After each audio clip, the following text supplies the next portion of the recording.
Hi everyone, PayRules has a new UI update. Let's see how to create a rule with the new design. Open the PayRules app and click the Create Rule button.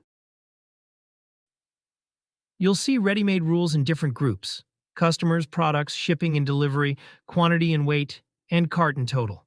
Just click the one you need. If we click on a pre-built rule, it takes you straight to the rule page with the condition already selected. You just need to add the value per your need and save. If you need a custom rule, you can click Smart Rule Builder at the top right. In Step 1, pick one or multiple conditions from the list like products, total, quantity, weight, discount, customer, and shipping, etc. As soon as you pick the conditions, Step 2 shows your match right away.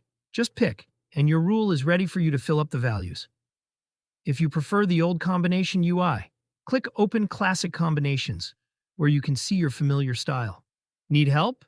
Use live chat or visit our contact page for email and WhatsApp support.